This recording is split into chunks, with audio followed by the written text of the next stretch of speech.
Assalamualaikum warahmatullahi wabarakatuh. Di video kali ini kami akan menjelaskan tentang nasionalisme Turki. Penasaran kan dengan jalan ceritanya? Silahkan disimak videonya ya.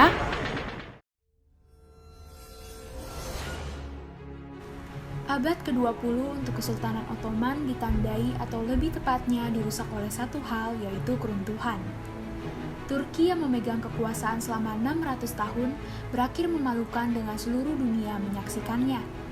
Kesultanan Ottoman di Eropa tidak mampu mengatasi kehancuran yang dibawa oleh Perang Balkan dan kejadian-kejadian yang mengikuti selanjutnya. Domino pertama jatuh sebelum Perang Balkan dan dikenal sebagai Revolusi Turki Muda. Kaum Turki Muda bersama kelompok-kelompok reformis lainnya yang membentuk Komite Persatuan dan Kemajuan adalah gerakan yang dibentuk oleh kelompok-kelompok siswa muda untuk mendirikan monarki konstitusional seperti yang didirikan oleh Sultan Abdul Hamid II pada tahun 1876, yang lalu dihapuskan 2 tahun kemudian ketika Ottoman semakin didorong ke dalam posisi defensif terhadap sisa-sisa kekuatan Eropa. Banyak dari kaum Turki Muda dan persatuan lainnya adalah pendukung reformasi yang menjadi lebih peduli dengan melestarikan negara mereka. Ketika Konvensi Anglo-Rusia tahun 1907 terjadi, para reformis Ottoman merasa bahwa ada potensi diplomasi untuk meluas ke sebuah partisi dari Makedonia yang dikuasai Ottoman. Akhirnya, pada bulan Juli 1908, revolusi pecah dipimpin oleh para anggota Serikat Buruh seperti Mayor Ahmed Niyazi, Eyüp Sabri, dan Ismail Enver dan mulai memberikan tekanan berat pada Sultan untuk mengakhiri kekuasaan absolutnya dan mengembalikan konstitusi, mengingat jumlah dukungan dalam militer Ottoman dan minggu dari pemerintahan Abdul Hamid. Revolusi berakhir pada 24 Juli dengan Sultan menyerah dan memulihkan kembali monarki konstitusional. Lalu pemerintahan Ottoman mengalami perubahan signifikan dan pemilihan umumnya yang berlangsung pada November 1908. The Committee of Union and Progress atau CUP meraih kesuksesan besar dan seperti banyak gerakan sebelumnya, mereka membentuk partai politik baru, yaitu Partai Kebebasan dan Kesepakatan atau Sosialis Utsmaniyah. Tetapi sistem baru itu berantakan, dan banyak politisi yang masuk adalah orang-orang kelas pekerja yang tidak memiliki pengalaman menjalankan pemerintahan. Sementara itu, Sultan Abdul Hamid II berhasil mempertahankan gelarnya dengan jabatan yang pada dasarnya hanya bersifat simbolis. Masalah menjadi lebih rumit pada tahun 1909 ketika Sultan mengobarkan janji kudeta balasan Ottoman untuk memulihkan Ottoman kekhalifahan dan sistem hukum syariah jika kekuasaan otokratisnya dipulihkan. Meskipun cukup mendapat banyak dukungan, kudeta balasan dengan cepat dipadamkan setelah periode kontrol singkat di Istanbul dari pendukung Sultan Abdul Hamid. Pemerintahan Turki Muda dipulihkan dan Sultan otomatis digulingkan dan digantikan oleh Mehmed V dalam peran simbolis murni memiliki kestabilan dan kekaisaran. Konflik di Balkan terus-menerus meroket. Orang-orang Kristen Makedonia termasuk dalam blok Bulgaria dan orang Yunani serta Albania sangat tidak puas dengan pengabaian yang mereka rasakan bahwa mereka telah menerima dari Ottoman baru yang terlalu fokus pada kontrol terpusat. Pada tahun 1912, pecah Perang Balkan pertama dengan deklarasi perang di Turki oleh Montenegro pada tanggal 8 Oktober. Pasukan konflik terdiri dari Liga Balkan di satu sisi yang terdiri dari Serbia, Bulgaria, Montenegro, dan Yunani melawan lemahnya Kesultanan Utsmaniyah. Sementara itu, Rusia tidak terlibat langsung dalam perselisihan. Mereka memberikan dukungan kepada Liga Balkan yang bertujuan untuk merebut Makedonia dari Ottoman dengan mengirim 750.000 tentara unggulnya. Perjuangan tersebut benar-benar untuk Kekaisaran Ottoman. Ketika koalisi Balkan benar-benar mengalahkan lawan mereka di setiap front, semua konflik Balkan liar yang dibawa oleh Ottoman sebenarnya juga terkunci dalam Perang Italia-Turkish yang dimulai pada tahun 1911. Setelah Italia menuntut agar Turki memberi mereka wilayah di Afrika Utara, Ottoman menolak. Tetapi, Italia mengambil wilayah tersebut secara paksa dengan mudah, merampas Ottoman dari beberapa harta Afrika mereka yang tersisa. Italia memperoleh Libya dan pulau-pulau Dodeknes. Kekaisaran Ottoman yang runtuh tidak memiliki peluang untuk melawan sekutu Balkan. Dan pada 3 Desember, kedua belah pihak siap untuk gencatan senjata. Kebangkitan konflik yang singkat terjadi pada Januari 1913, menyerang Sublime Port dan gedung-gedung pemerintah dan memberdayakan 3 serangkai perjanjian damai Pasha, sehingga akhirnya ditandatangani di London 4 bulan kemudian dan secara resmi melepaskan diri pada Ottoman di hampir setiap wilayah Eropa, termasuk Albania yang akan merdeka dan Macedonia yang akan dibagi antara bangsa Balkan. Meskipun Turki tidak banyak terlibat dalam Perang Balkan Kedua yang terjadi sebagai akibat kekacauan antara Rumania, Serbia, Yunani, dan Bulgaria tentang perbatasan wilayah baru mereka di Macedonia, mereka menggunakan kesempatan itu untuk merebut kembali Adrianople yang melanggar gencatan senjata mereka sebelumnya dengan Bulgaria.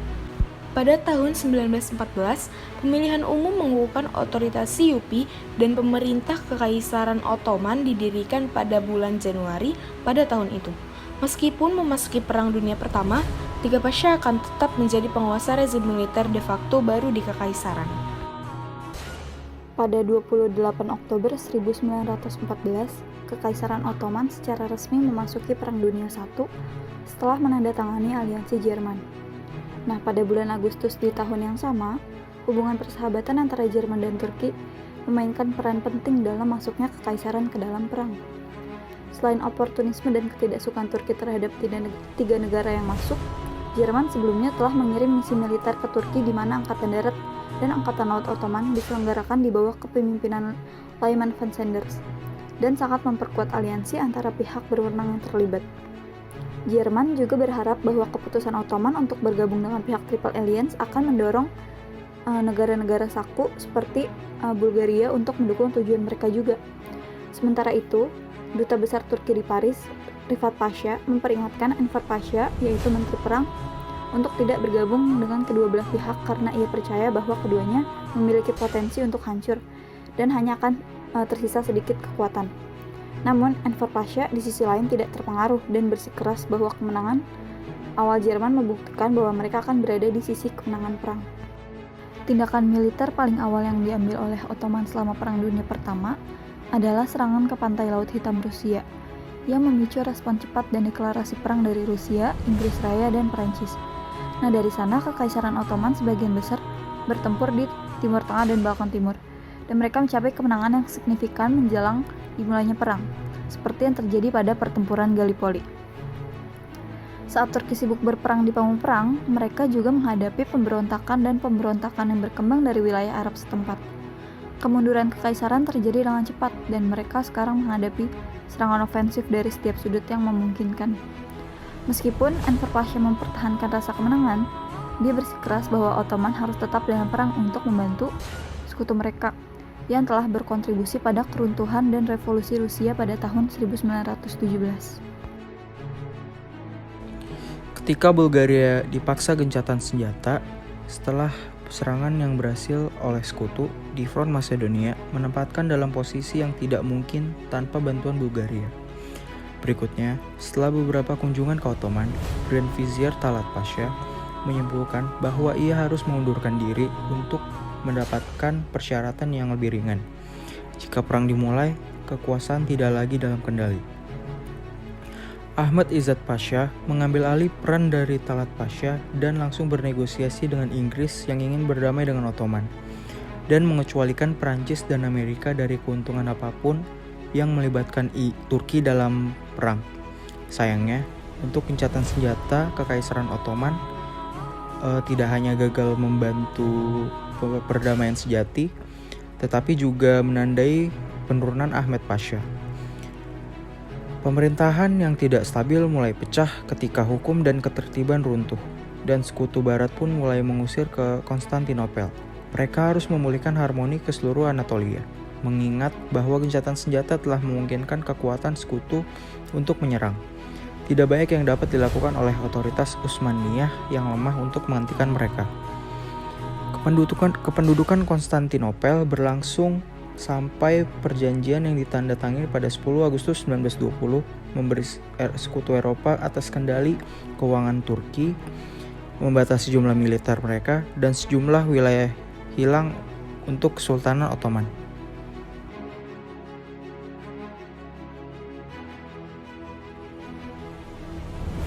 Kekaisaran Ottoman yang akan segera dihapuskan dan harus melepaskan semua hak ke Afrika Utara dan Arab, dan kekaisaran itu dibagi antara Yunani, Perancis, Armenia, Italia, dan Inggris. Untuk masalah yang rumit, perjanjian itu tidak pernah diratifikasi karena meningkatnya gerakan nasionalis di seluruh Turki yang mengarah ke perang kemerdekaan Turki dan pembentukan Majelis Nasional Besar yang terpisah di satu sisi perang melawan Sultan dan satu sisi pihak Barat. Selain itu, Rusia yang sedang tidak stabil mendukung kaum nasionalis Turki dengan harapan mengembangkan sekutu komunis baru dan menjaga agar seluruh Eropa terganggu dari kekacauan mereka sendiri. Kaum revolusioner mampu untuk membuat serangkaian dialog perdamaian, akhir dalam Traktat Kars, gencatan senjata dan penghancuran terhadap Kesultanan Utsmaniyah dan kekaisaran secara keseluruhan. Sultan yang terakhir, Mehmed ke-6, pergi ke pengasingan pada 17 November 1922 dengan secara resmi mengakhiri runtuhnya salah satu kerajaan terbesar dan berumur panjang di dunia dalam sejarah. Di bawah Mustafa Kemal, Turki berhasil mendapatkan kembali wilayah di Anatolia dan merdeka. Pemerintah Turki yang baru memperoleh pengakuan internasional melalui Perjanjian Lausanne pada musim panas 1923 yang secara resmi menggantikan Kekaisaran Ottoman dengan Republik Turki. Sejarah Kekaisaran Ottoman luas dan lebih dari menarik. Dimulai bahkan sebelum kesultanan itu sendiri, dengan kedatangan suku-suku Turki di Anatolia, pertempuran Manzikert, pembentukan berbagai kesultanan, dan kemudian dimulainya dinasti Ottoman. Kekaisaran ini telah ada selama 600 tahun, mendominasi tetangganya, pertempuran dan perang, berkembang dengan cepat, dan menjadi pemangsa di bagian dunia ini. Mencapai kesuksesan besar, tetapi seperti yang sejarah selalu tunjukkan kepada kita sejak awal waktu, bahwa setiap tindakan memiliki reaksi, setiap siang menjadi malam, dan setiap kerajaan mengalami keruntuhannya. Sama seperti kekaisaran atau kerajaan sebelum mereka, Ottoman menulis lembar terakhir sejarah mereka. Nah, itu dia penjelasan kami tentang nasionalisme Turki. Kalau kalian suka videonya, jangan lupa like dan komen ya. Terima kasih.